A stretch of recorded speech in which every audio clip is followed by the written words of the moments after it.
Hello friends, I am Aprati. Welcome back to our channel plants space. आज आए हैं बाहर वाले गार्डन में, तो यहाँ पे गुलाब का एक रिजल्ट आपको दिखाना था। उससे पहले ये शहतूत का पेड़ है जो कि सही टाइम पे प्रूनिंग करने से इसमें न्यू शूट्स आ गई और कुछ पुरानी ब्रांचेस भी रहने दी, जिससे उसमें भी हमें फ्रूटिंग मिल जाए और जो न्यू ब्रांचेज इसमें बने वो सही टाइम पर इसमें न्यू शूट्स बन जाएँ। क्योंकि अगर आप सही टाइम पर प्लांट की कटिंग प्रूनिंग नहीं करते हैं तो फिर न्यू शूट्स नहीं आती हैं। तो वो हमने पहले ही कर दिया था, क्योंकि फिर इसका फरवरी मार्च का टाइम जो होता है फ्रूट्स बनाने का होता है।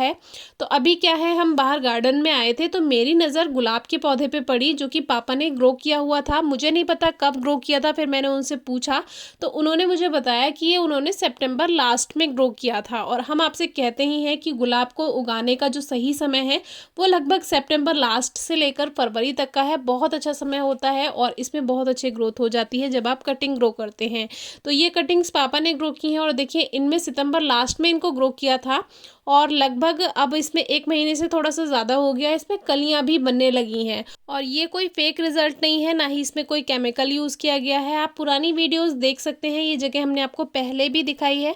बरसात में यहाँ पे पानी भर जाता है, जो कि मैंने केले के पौधे के बारे में भी आपको बताया था। तो अगर बरसात में ग्रो की होती, पहली बात तो बरसात में गुलाब नहीं ग्रो किया जाता, दूसरी बात अगर बरसात में ग्रो की होती तो यहाँ पे पानी भरा रहता है तो इसकी ग्रोथ के चांसेस बिल्कुल भी नहीं थे। तो आप समझ ही सकते हैं कि सितंबर लास्ट में ही ग्रो किया होगा। बाकी हमारा काम है बताना और आपको विश्वास करना है नहीं करना वो तो आपकी मर्जी है। बाकी इसमें पापा की क्या आदत है, वो बहुत सारी कटिंग्स एक साथ लगा देते हैं कि कोई ना कोई तो चलेगी ही। और इसी में कुछ कटिंग्स जो होती हैं वो ड्राई भी हो जाती हैं, जिसमें ऐसा हो जाता है क्योंकि ये तो ज़मीन है, ज़मीन में ओवर मॉइस्चर की शिकायत नहीं होती। काफ़ी व्यूअर्स हमारे क्या करते हैं, पॉली बैग में लगाते हैं या गमलों में लगाते हैं कटिंग्स, तो उसमें ओवर मॉइस्चर हो जाता है जिस कारण से उसमें न्यू शूट्स बनती हैं, लेकिन फिर वो एक टाइम के बाद या तो जल जाती हैं या गल जाती हैं या सूख जाती हैं। वो ओवर मॉइस्चर से होता है। तो ऐसा होता ही है जब भी आप किसी भी प्लांट की कटिंग लगा रहे हैं, लगभग 4-5 कटिंग ज़रूर लगाएं तभी एक कटिंग चलती है। हमने बुगनवेलिया में भी आपसे शेयर किया था, सभी कटिंग्स नहीं चलती है। बीच वाली को हम नहीं हटा सकते, नहीं तो और भी डिस्टर्ब हो जाएंगी कटिंग्स, इसीलिए 1-2 आपको निकाल करके हमने दिखा दिया। बाकी इसके पास ही में कुछ और कटिंग्स भी पापा ने बाद में लगाई हैं जिसमें भी न्यू शूट्स आने लगी हैं। और ज़मीन में तो खाद वगैरह का भी ध्यान नहीं रखना पड़ता। इस जगह कोई खाद वगैरह नहीं है, नॉर्मल गार्डन सॉइल है, उसी में ही चल रही है। अब देखिए ये वाली कटिंग्स उन्होंने बाद में लगाई हैं, लेकिन इन सभी में शूट्स आ गई हैं। और आपको जानकर थोड़ी सी हंसी आएगी, ये लाल गुलाब की कटिंग है जो कि पापा को अपने घर के बाहर इसकी कटिंग पड़ी हुई मिली। जो कि हमारे घर का गेट खुलता है, बाहर सड़क है, सड़क पे ही ये बिल्कुल पड़ी हुई थी। या तो कोई कटिंग्स लेकर जा रहा होगा या किसी ने कटिंग प्रूनिंग की होगी, तो बिल्कुल घर के बाहर ही उनको ये कटिंग मिल गई गार्डन के बाहर, और उन्होंने इसको कट किया और लगा दिया और सभी में ग्रोथ हो गई।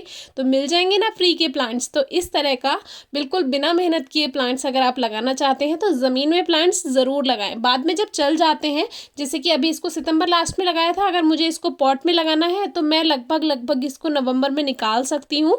साइड से थोड़ी थोड़ी ज़्यादा मिट्टी लेकर के पूरा का पूरा जो रूट बॉल है उसके सहित मैं इसको निकाल भी सकती हूँ, लेकिन मैं ऐसा नहीं करूँगी। अभी पूरा सर्दियों ये यहीं रहेगा। हालांकि हमें यहाँ पे फूल नहीं मिल पाते, सारे लोग ले जाते हैं फूल। सुबह 6 बजे से पहले ही पॉली बैग उठाकर सब आ जाएंगे, फूल तोड़कर ले जाएंगे, जैसे उनके लिए ही हमने लगाए हुए हैं। लेकिन फिर भी हम कुछ नहीं कहते हैं, कोई बात नहीं, क्योंकि कौन ही ध्यान रखता है बाहर वाले प्लांट्स का। छत पर काफ़ी पौधे लगे हैं, काफ़ी फूल आ जाते हैं। बाकी ये ढाक का पौधा जो हमने बीज से उगाया था, ये भी यहाँ पे रुका हुआ है। ये बड़ी इलायची का पौधा है जिसके बारे में कई वीडियोज़ हम शेयर कर चुके हैं। बहुत सारे नए नए प्लांट यहाँ पे ज़मीन में भी लगे हैं। किसी और दिन आपसे पूरा वीडियो शेयर करूंगी। वैसे मैंने पहले भी आपसे ओवरव्यू शेयर किया हुआ है जो बाहर गार्डन है उसका। बाकी अब सर्दियां आ गई हैं तो यहाँ पे धूप आएगी। पहले यहाँ पे धूप नहीं आती थी, नमी बनी रहती थी लगातार यहाँ पे, लेकिन अब सर्दियों में क्या है, पत्तियां झड़ती हैं पौधों की, तो यहाँ पे धूप पूरी आती है। और गुलाब के पौधे में अच्छी फ्लावरिंग के लिए धूप की बहुत ज़रूरत है, कम से कम 4 घंटे की, ज़्यादा से ज़्यादा फुल डे सनलाइट की ज़रूरत होती है। बाकी खाद देना ज़रूरी है। ये तो ज़मीन है, ज़मीन में तो चल जाता है, लेकिन ज़मीन अगर पोषण वाली नहीं है तो भी आपको खाद देना पड़ेगा। खाद आप देसी ही यूज़ कीजिए, चाहे सरसों की खली हो, वर्मी कंपोस्ट हो, गोबर की खाद हो, या किचन वेस्ट से जो खाद बनता है कंपोस्ट, वो आप यूज़ कर सकते हैं।